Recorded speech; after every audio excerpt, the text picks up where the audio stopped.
checkpoint pagpasok ng Pulangki.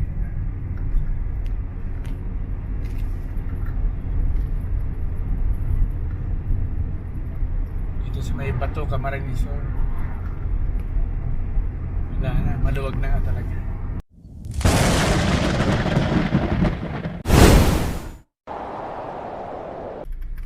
Medyo traffic din po dito sa may paliko papunta ng Dasmariñas City. Dito na po tayo sa may Aguinaldo Highway.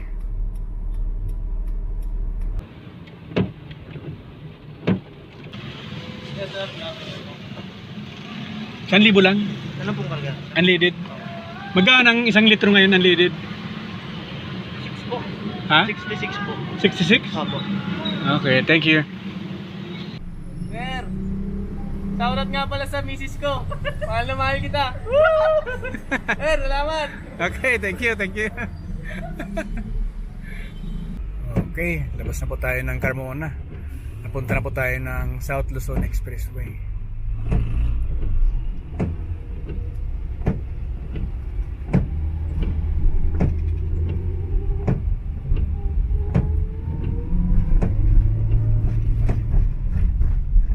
Napunta ng Bicol.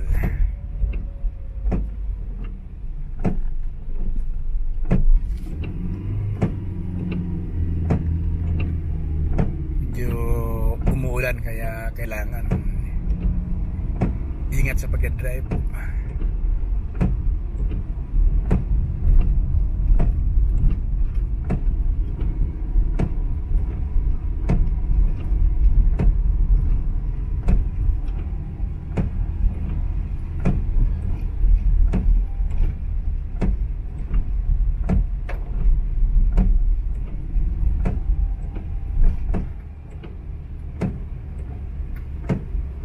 Bandang kanan yung pa Manila.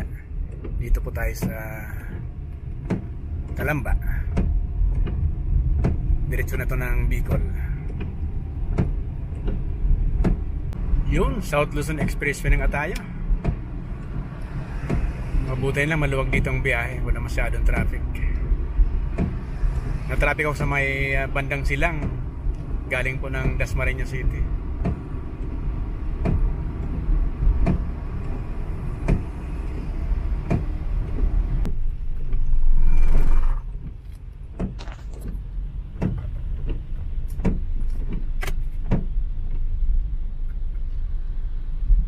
Okay, konting traffic lang.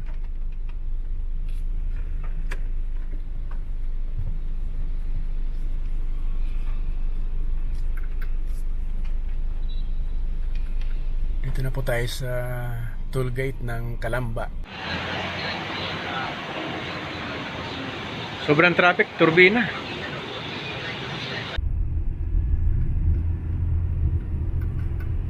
Ay, salamat. Maluwag na kayo na sobrang traffic. Halos 2 oras din tayo naghintay dun sa may turbina. Dumating po tayo dun 7:03. Ngayon 9:09 na po. San Pablo City.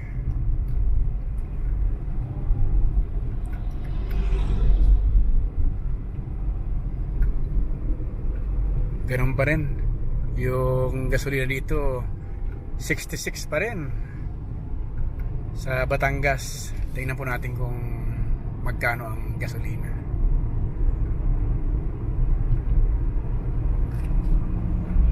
(9:51 PM).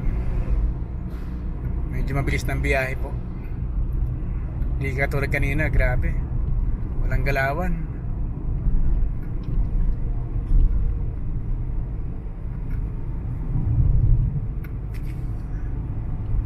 Kaya nag-ride ako ng gabi dahil walang traffic, tapos malamig.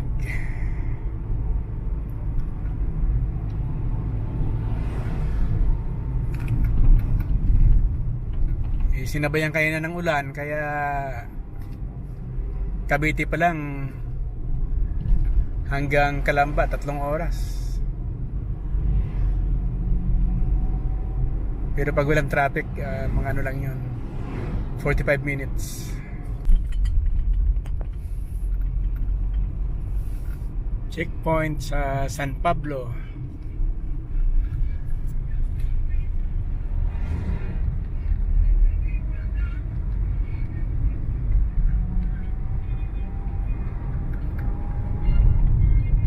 Okay, diretso. Dito na po tayo sa Candelaria, Quezon. Di po tayo duman sa bypass road at wala naman traffic dito. Saka gabi na eh. Mas safe dito dumaan. Maliwanag. Marami ng ilaw ang kalsada dito sa Lucena. Ibig sabihin malapit na tayo sa hindi nakakasawang daanan, ang tunnel dito sa Lucena.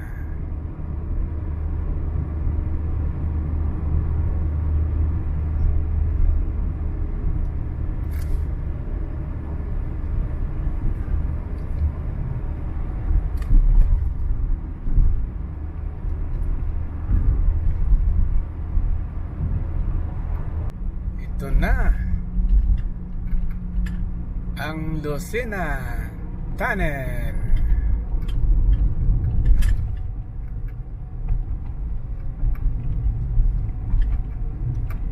Pampatanggal ang antok, ang liwanag. Pag night ride, pag nadaanan natin ito, talagang magigising ka.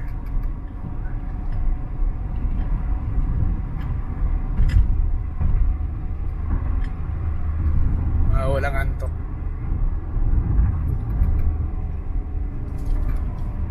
Pero siyempre pag inaantok po tayo guys, pag nag-drive, kailangan magpahinga muna para safe ang biyahe.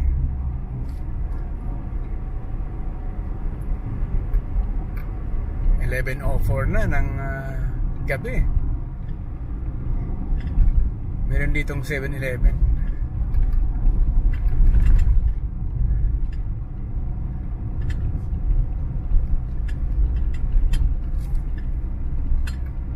Stop over muna ako dito. Konting pahinga. Ayan.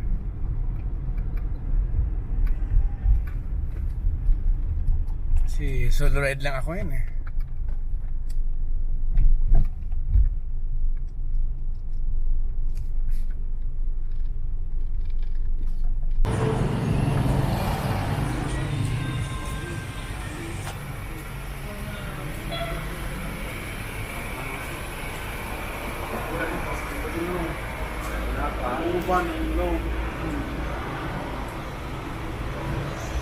Pag nagbibiyahe po tayo, ang una nating hinahanap pag bumaba tayo sa ating sasakyan ay ang CR.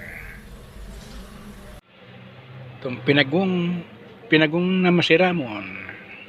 Ito ang gusto guys dito sa Lucena, Quezon. Yung pinagong ito. Napakasarap. Mainam-nam. Tapos mayroong panulak na kape. Agam. Di kita gaantokin mag-drive. Sarap. 12:08 na. Okay. Biyahe ulit tayo. Ayun. Wala na akong taba-kaba mag-drive.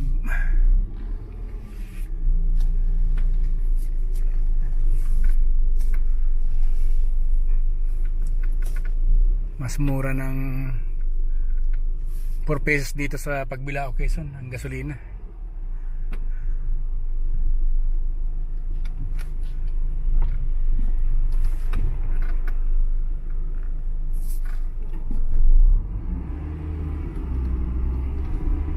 Okay.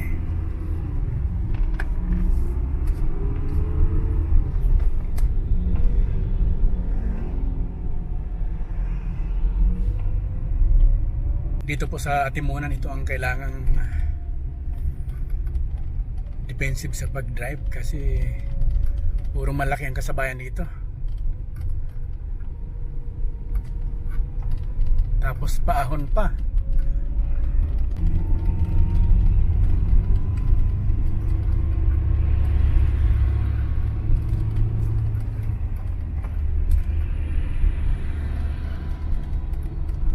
Ayos. Ka-overtake.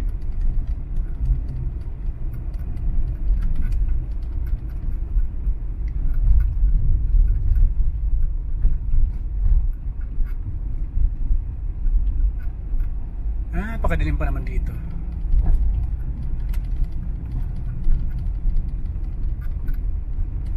Mabutin lang maliwanag yung mga dumadaan ng mga sasakyan, yung mga kasalubong na malaking truck. Ang liwanag ng mga ilaw nila.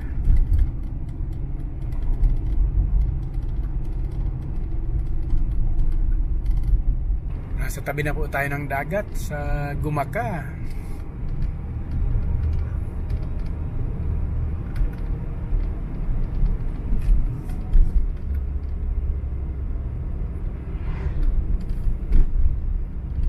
Pag nagbiyahe po tayo galing Manila, tapos nakarating na po tayo dito, okay na. Ibig sabihin nasa kalagitnaan na tayo ng biyahe.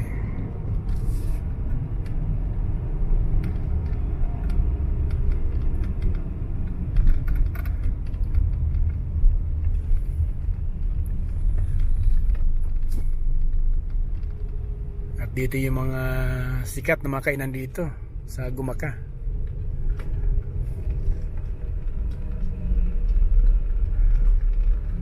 Pero ako ay didiretso na at malakas ang power ni Pinagong. Di pa ako nagutom.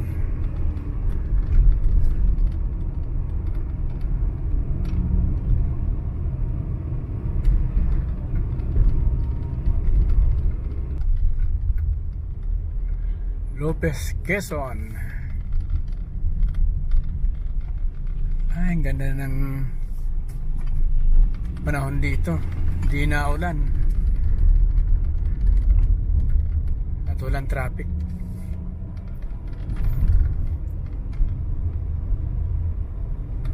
Kaya na grabe sa Cavite hanggang Calamba, 3 oras. Dito po sa Lopez walang ka-traffic.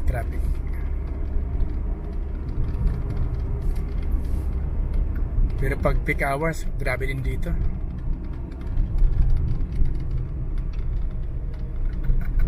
Kano kayong gasolina dito? Uy, 64. Mas mura dito. Gateway to Bicolandia. Yes. Dito na po tayo sa Bicol. Alas 3:08 po ng umaga. Pag naglo-long ride po tayo, ito po yung challenge ng mga nagda-drive ng malayo. Yung ganitong oras, ito po yung kadalasan dinadapuan ng antok. Kaya gagawin lang po natin guys pag inantok, hinto lang tayo, tapos stretching, lakad-lakad. O di kaya naman ay mag power nap kahit mga 15 minutes. Pag lumagpas po ng 15 minutes, hindi na po yun power nap. Ano na yun? Knockout. Ibig sabihin na pagod sa kada-drive. Pero ang importante guys, safe ang ating paglalakbay. Kaya pag inaantok, huwag pilitin. Mahirap na. Okay. Checkpoint.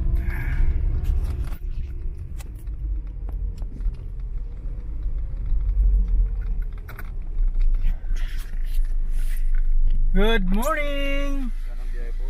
Bulanggi sir? Anong barangay? Sugkad. Sige. Thank you pa. Thank you. Pag, ano sir, pag may kasamang bata, pwede na? Pwede na. Sige sir, thank you. Pagpulang giman pag albay, unrestricted na ang albay. Okay na? Sa kamsurang strict ko. Espas ang hinahanap. Ispa? Thank you po, thank you. Ayos. Ayan ako sa aking mga subscriber. Pwede magbiyahe. Okay guys, pwede na magbiyahe. Maluwag na, papuntang Albay. Thank you sir, thank you. Thank Pero you. ano, dapat may tapanayan silang palbay. Eh, katunayan pa, Albay, sir. Yeah. Thank you. Thank you, pa. Yeah, katunayan Thank you, sir. palbay. Thank you. Thank you po.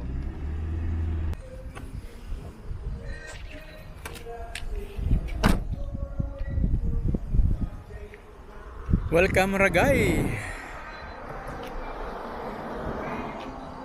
Alas 4:42 na po ng umaga.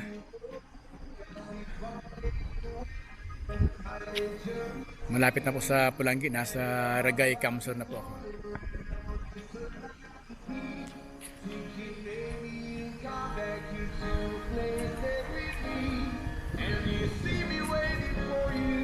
On the corner of the street, so I'm not moving. Mas mura talaga dito yung gasolina sa Bicol. Yan yung 64.83 lang.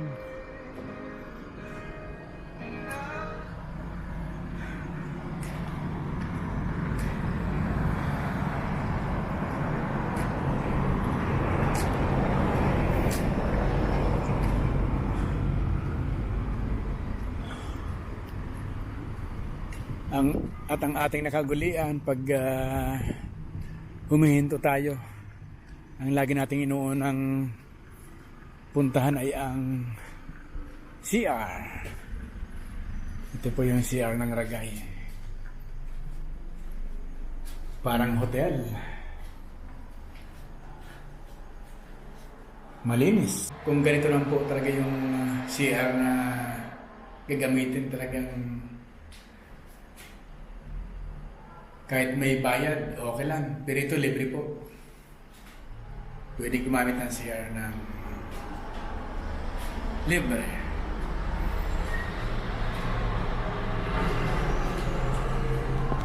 I love Ragay, Kamsor. Better part of me. I'm more than a bird. I'm more than a plane. I'm more than some pretty thing. We started trading and it's not easy to be.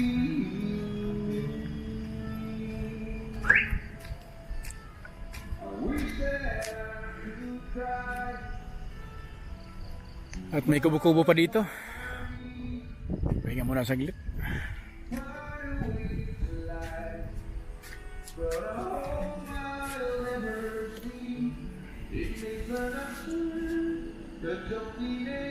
Magandang umaga po mga kababayan kong taga Bicol.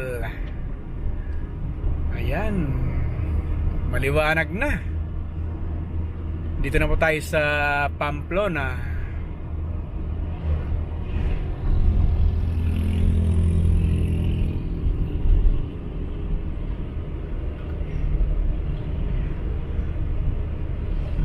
Pag sinabing Pamplona, andito yung mga maraming pinya.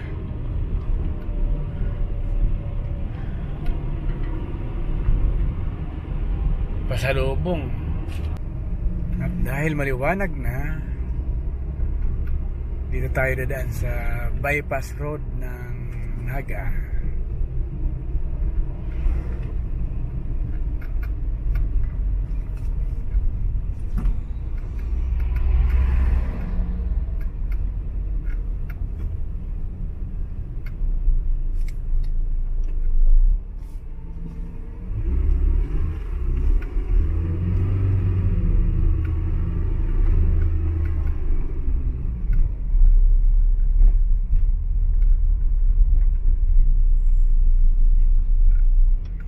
Luwag ng bypass road. At ang laki ng shopping mall dito sa Naga.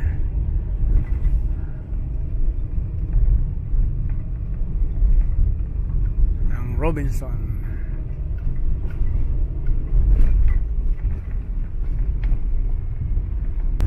Alright, malapit na tayo sa Pulangi.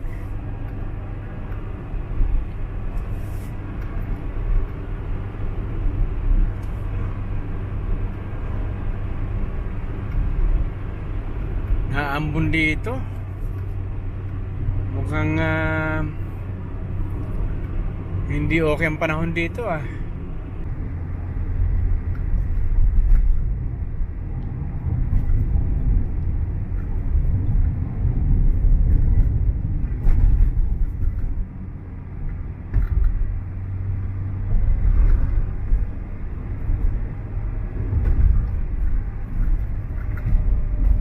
checkpoint pagpasok ng Pulangi.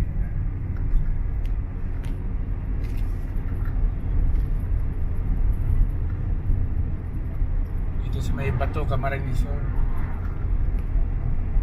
Wala na, maluwag na nga talaga. Hindi na katulad dati na sobrang higpit.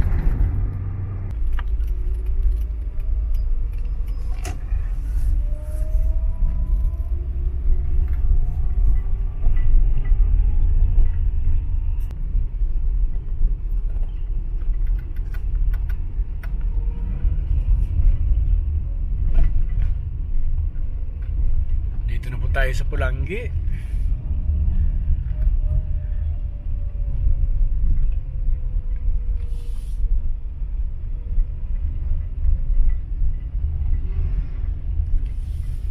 Medyo matagal nga lang ang biyahe ko ngayon. 8:06 na ng umaga. Pero tipid tong si Toyota Corolla ko, model 1995 na big body. 2,000 lang yung gas niya. Kahit na nagtaas ang gasolina ngayon.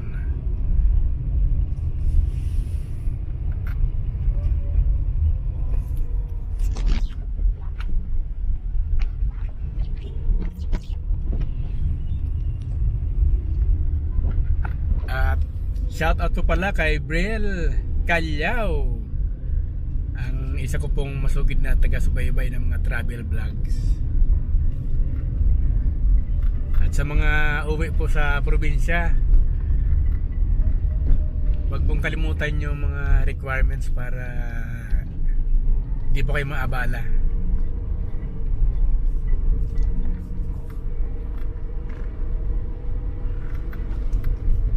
Okay guys, ingat po sa inyong mga biyahe. Kita-kits ulit tayo next ride.